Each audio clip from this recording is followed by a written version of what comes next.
Hey there, my name is Sean, and this is Suicide Noted. On this podcast, I talk with suicide attempt survivors and ideators so that we can hear their stories. Every year around the world, millions of people try to take their own lives, and we almost never talk about it. When we do talk about it, many of us, most of us, we're not very good at it.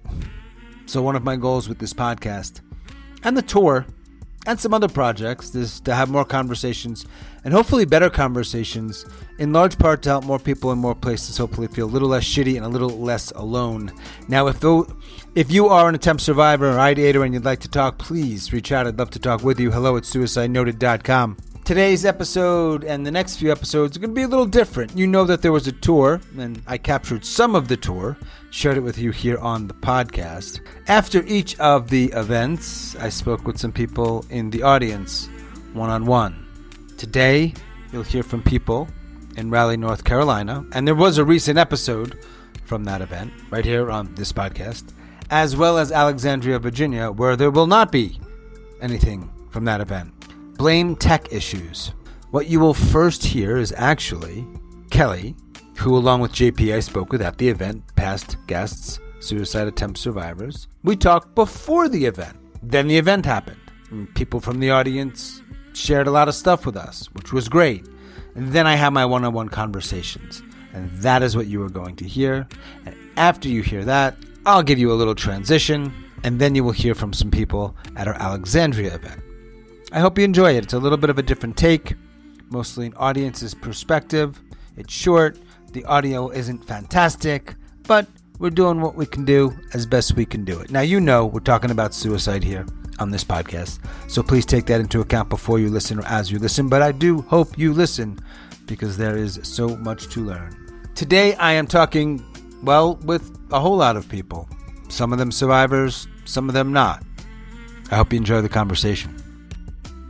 Hey, Kelly. Hi, Sean. How are you? We're about 50 minutes away from a live event. Yes. And you're going to be in it talking about stuff that isn't commonly talked about. Right. So how do you feel? I feel okay right now. I feel that what we are doing is a really strong message. Mm-hmm. It's a different way to talk about and think about suicide. And there are probably messages someone in the audience or someone on the panel needs to hear. And purple hair. Which is working. Thank you. And I just want to show people how we got a couple people who are supporting Kelly and are curious and are here. And then we've got that. And that's Mike. What's up, Mike? Hey, how are you? Mike helped me make this incredible event because he knows things about technology that I think are in the 1% of the 1%. So we're doing it kind of professional. This is actually a nightclub. I'm looking forward to talking to you in like an hour. Hardcore. Bye. My name is Nancy. I came to this because I think that suicide doesn't need to be a taboo word anymore. When I made my attempt, I could not even say the word suicide. And if it wasn't for one support group in the United States that had an online support group, that's what kept me alive. There were many bereavement groups, but there was no support groups for someone who has attempted or deal with suicidal ideations. And that's what has kept me alive. After in a society when someone is ill and is out of the hospital, usually your support system brings casseroles. Well, nobody brought me casseroles. Nobody, it was absolute opposite. People just went away because they didn't want to know about it. So it's because it's a taboo subject. And we can't stay alive without support. We're humans. We need people. We need community. And it doesn't need to be a taboo. We have to be able to talk about it and be our true, authentic self. Thank you. Thank you. Yeah, I'm Kayla Dunn. I'm a student who's studying psychology, so that's one of the reasons I came. I'm an aspiring therapist. I don't really have a connection to suicide. I don't before this. I didn't really I don't know anybody who's committed suicide So I wanted to get a broader perspective about suicide, and I think that the topic should be talked about more. One other question I have for you. I'm not going to ask, did you learn anything? But I am curious, is something really surprising about the last 2 hours, if anything? I think I always hear that, like, people, like, say, like, "You're not supposed to talk about suicide because then it'll make people, like, want to commit suicide," or if they're talking about it, they have ideation, like, they'll want to, like, it'll make them think that, like, about it and make them more likely to, but I don't think that's the case. Mhm. Like, talking about it's not gonna make someone more likely to, like, go do it. I think it actually will help them because then, like, since they're getting to talk through it, then, like, they get to talk about their experiences with other people. Right. Thanks. Oh, you had a lot to say. I know you. What's your name? Nicole, Hey, Nicole. Why'd you come here today? I came here today because I have experience with a child who has suicidal ideations and many, many attempts, along with substance abuse and just a long history of complexities. However, I feel like it's very, very important to collaborate with people in the community, meet people, have that engagement, and to learn more about other resources so that I could provide them to people that I encounter in my life, because you never know who's going to walk through your life path or you're going to have encounters with. Mm-hmm. So with that being said, I'm just a public servant. I'm also a humanistic, realistic person that supports humanity in all capacities. And I'll always continue to do that. That is how I'm built. That's how I'm designed. That's how I'm wired. And I have to take the time to educate myself and talk to people and learn from people's experience in order to gain that experience. And that's what I have had the privilege in different capacities with my own daughter. Was it great what she goes through and has gone through? No. However, it has really conditioned me in order to understand and help others along the way, which again, these are learned experiences. It's not something you're born with. Like, you have to really get out there and get past that challenging and uncomfortable surface with people. Yeah. Thanks. What's your name?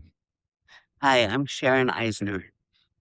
Why did you come to this event today? Well, first of all, I know Sean Wellington since before he was doing Suicide Noted. We're involved in storytelling endeavors together. And also, I just want to support the effort to destigmatize this topic. I think that in general, we want to support our friends in whatever they do. But I feel like there are some exceptions to that. And I feel like if my friend tells me, I want to go travel, I'll support them. If my friend tells me I want to explore this thing. But when someone tells me they have tried to commit suicide or they want to commit suicide, I feel like there's a hands-off approach. Like, I don't even want to go there. I don't want to talk about it. I don't want to support you. I want you to go talk about it to somebody else. And I mean, I don't feel that way necessarily, but I feel like that's the feeling that's out there.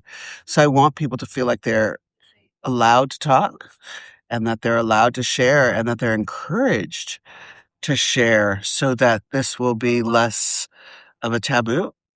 I have another question. One more. Yeah. Was there anything, and I'm not looking for any stuff or bullshit. Was there anything in the conversation, the questions asked, the guests, whoever, speakers, that surprised you? You were like, holy shit, I didn't expect that. Or no? No, nothing surprised me. I was interested that there was a death doula in the audience. That was interesting. I mean, there was a question I wanted to ask, but I didn't know how to formulate it. One of the speakers spoke about not taking action on that particular day when he was tempted to, because he remembered it's his daughter's birthday. Mm-hmm. And what came to my mind is, when you're a person who has children, and this is coming from a perspective where I have a friend whose mother did take her life. Mm-hmm. And what came to my mind is, that would certainly be a terrible legacy to have a father who took his own life on your birthday, but only minimally harder than having a father who took his own life at all. Mm-hmm. So I guess I didn't know what to ask, but being a parent and considering suicide, does it feel like they're better off without you? That would have been a good question, yeah. Right. Does it feel like you have the right to do that, or you you don't realize that you're setting them up for a lifetime of not knowing. But anyway, that was just a question that I had. No, all in all, I felt like it was very productive and enjoyable. Thanks. I mean, enjoyable in a weird way, but it was an event that I was glad I came to. Meaningful. Thanks for coming. Sure. What's your name? My name is Alan Jose, And you came here to this event. and I came here, yes, because I know Sean, and we've had conversations about suicide, and I think it's important to me to understand better how to be able to talk about death. Huh. And suicide is a particular way of looking at it, in which you emphasize the act of ending the life of someone else, which happens to be you, Mm-hmm. like fratricide, matricide, suicide, and you don't really think about, in the term. I'm just talking about the word, in the people around and the fact that you are receiving the action. And I would like to be better equipped to think about that, or to talk about that. Cool. What else do you want to share? Doesn't have to be good. It could be weird. You could be maybe something happened that you heard or saw that you were like weirded out by or you didn't like. No, 2 hours of conversation about suicide and going a lot of directions. Yeah, I liked it very much, and there were two things that I noted that made me think that I was not expecting, maybe learned, or maybe realized. Mm-hmm.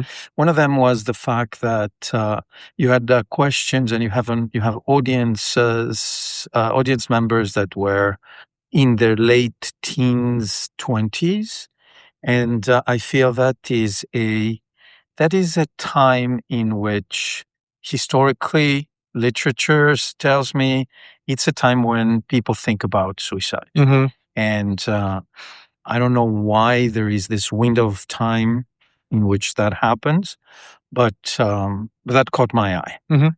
The second thing was the mention of death doula. Yeah. Death doula is in hospitals a controversial term, because birth doulas, they're there to make the baby born and help physically the person go through the motions to give birth.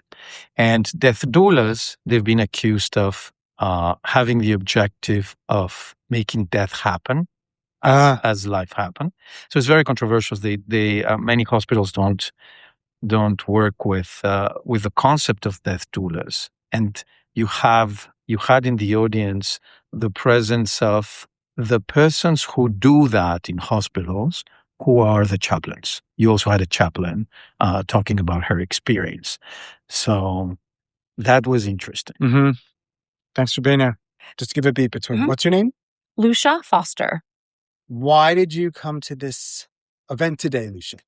I came because I have been listening to Suicide Noted for a while, and I am really appreciative of the discourse that's created on the podcast, and also the taboos that are broken in this space that is given to the guests. And I was really intrigued to see how it might work in a live format, especially coming from a volunteered space or a volunteer offering volunteered guests. And I was impressed by how natural the conversation felt, given the topic and the vulnerability asked of the guests. And I was moved. Do you have any personal connection to suicide? I do. I've lost too many people to suicide, starting from before I understood what suicide was, and learned as a small kid that our babysitter had taken her own life at 16. And so I think I've also thankfully know people close to me who are attempt survivors or ideators who have chosen not to follow through. And so for me, I feel that creating a space for listening and talking is so valuable. Because the people that I lost didn't actually have access to those spaces. Anything else you want to share? I'm grateful to you, Sean, for pursuing this passion project of yours, because it is something that really strikes a chord with many of us. And there are so many of us that don't know how to talk or facilitate a trustful space for listening and sharing. And I think that's what a lot of people need, whether they're ideating or not, to really appreciate more humanity in its condition. So I appreciate you and the podcast and the live experiment. I think tonight was a success, and I urge you to feel confident moving forward that this is the right choice. Thank you. Thanks, Sean. Great. So we just finished the first stop of the Suicide Noted tour. And what's your name? Simone. Simone, why did you come here? To learn more. I'm in school, and I think it's important to listen before I step out into the counseling field and just start trying to help. So I learned a lot. What do you have any personal connection to suicide? I do, some my own and some with friends. So I think talking about it in these settings makes it normalizes it to be talked about. A lot of people go through things by themselves because they feel like they can't talk about it. And things like this allow people to understand you can share, you should share. It's okay to share. So yeah. Thanks. Okay. And there you go, North Carolina, some of our audience members sharing in a nightclub, actually, which was also serving as a church. It was kind of cool. Next up, Alexandria, Virginia, where we were on, I don't remember the floor number, but it was a straight up government office building. And here are some more voices from the tour. I'm Sarah. I came here tonight because I've been listening to the podcast, and I wanted to hear from people who are dealing with the same kind of ideation that I am, and come from the same place that I'm coming from. And I'm really glad I came because it felt very safe talking with everyone. And this is the first time I've ever been with a group of people who openly talked about feeling suicidal. And I feel like I found my people. Yeah. What do you think is, in your experience, it sounds like you've been struggling for some time. Mhm. What is the biggest thing that you think people don't understand? I think people think that someone who's struggling with ideation is always attention seeking if they share it with anyone. And for me, that's like the furthest thing from the truth. Like, I don't want to share with anyone what I'm going through. And I think it's okay to give someone grace and to believe that what they feel is as hard as it is, what they're going through. I want to ask you the pink and purple pill question. Mm. And do you want to stop record? No, this is the interesting thing with the pink and purple pill. I recently took a gun class and learned how to use a pistol because I wanted an option. Uh-huh. So we talked about options. I wanted an option. And like when I left the class, I had all these extra bullets, and I wouldn't even take them with me to keep in my car because I figured that my sons would find them. I would have so much terror that they would find my pill that I would save. So I wouldn't take it with me. But if I did, I would save it. But I would probably have nightmares that they would take it. So What else? no pill for me. No pill? No pill for me. Well, anything else you want to share? And I'm not looking for. I don't know. I just appreciate the podcast because, like I mentioned earlier, there's no judgment. And I think coming here tonight, like, I think other people think that if you're going to talk about suicide, it's what you can't say. It's people think the more you talk about it, the more you want to do it. But the podcast to me is just like hearing people express themselves, hearing people finally get it out and have that voice. And then other people who are listening, who've thought that they've been struggling alone. Well, podcast makes me feel like I'm not struggling alone. So it's made a difference in my life. Thanks.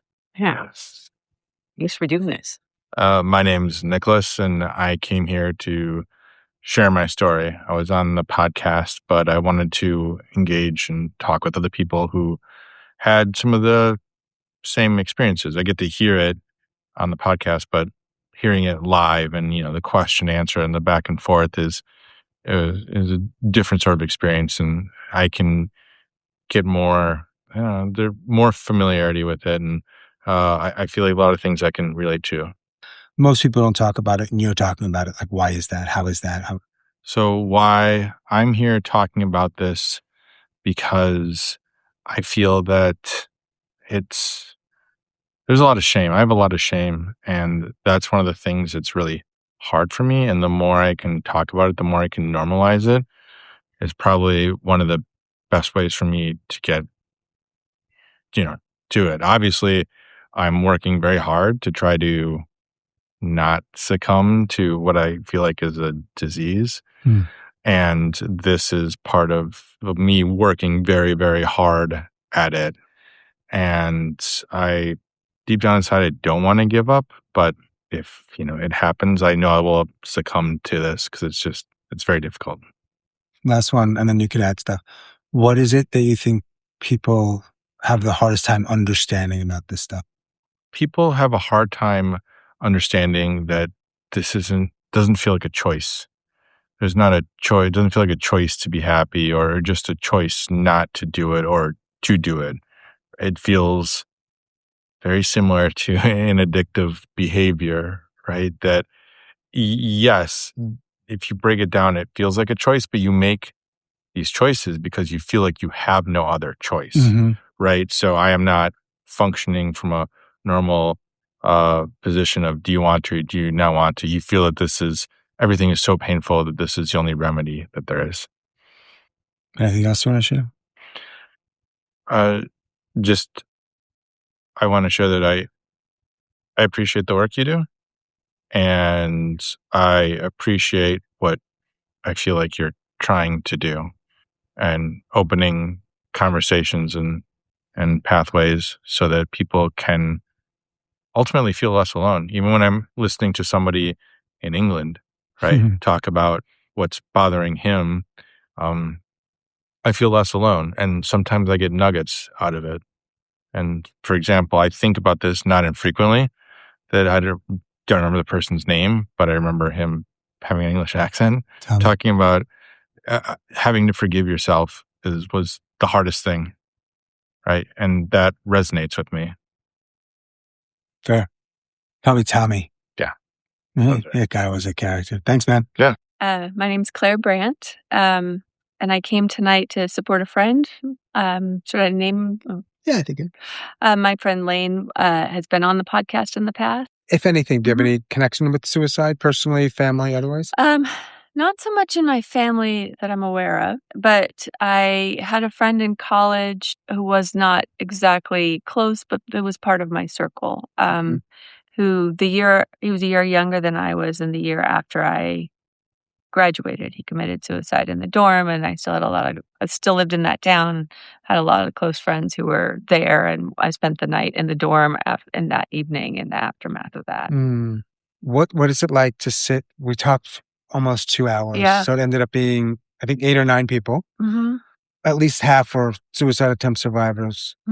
What is it like to sit in that space? To sit in this space with survivors telling their stories was pretty intense for sure. I think I'm probably kind of absorbing and processing still. I often kind of do that in the aftermath rather than right in the moment. But really appreciated that people wanted to talk, or if not wanted to, were willing to talk about it. And because I heard several people say, people always give somebody space after an event like that, after a suicide attempt, and maybe that's not really what they need. And I hadn't exactly heard that before, so that was a good thing for me to hear. For sure. That was good to hear. And it was hard. It's hard to hear people talk about having that much pain. I know I've had my own depressions in life, but I haven't, I know it I don't think I have felt to the extent that they're feeling that what I've heard them talk about. And it's just an observation. Sure. Yeah. I'm asking you. Yeah. I'm good. Anything else you want to share? I don't think so, but thank you for welcoming me. Of course. Thanks so much. How did you come to a place where you can speak so openly with people that you don't even know about such personal details? Because we have I feel like I can speak so openly about such taboo subjects because they share my experience. It's like going to an Alcoholics Anonymous meeting. Like, you can talk about being a falling down drunk in that setting because everybody else in the room has probably been a falling down drunk at one point or another. So there's no shame in that space. It's a safe space, and so is this. What do you think is most similar to like the myths question? What do you think is most misunderstood about all this stuff? So I think what I think is most misunderstood is I don't always think that suicide is a direct link to mental illness. I don't think everybody that has attempted is bipolar or has major depressive disorder, or yes, all of those things apply, but I don't think that that's 100% kind of rule of thumb. She had mental illness, and that's why she tried to commit suicide. I think there are a myriad of factors, circumstantial, drug-related, whatever. You lose a loved one and you feel like you can't take it. You get divorced, you feel like you can't take it. Those things aren't mental illness related. They're just human experience related. And so I don't necessarily people need to categorize it. Like, she's crazy and that's why she committed suicide, or she's bipolar and that's why it helps people feel more comfortable about it. But it's uncomfortable. And I don't think that it's a rule of thumb that they're intrinsically linked, that because the suicide attempt was because of a mental illness. I don't think that that's always the case. Thanks. As always, thanks so much for listening and all of your support. Special thanks to everyone involved in Raleigh, North Carolina and Alexandria, Virginia. Thank you. If you are a suicide attempt survivor or ideator and you'd like to talk, please reach out. hello@suicidenoted.com. Check out our weekly poll on Spotify. I'd love your thoughts on that. And if you listen on Apple and think we warrant 5 stars, please rate us 5 stars. Appreciate it. And that's all for this week's episode. Stay strong. Do the best you can. I'll talk to you soon.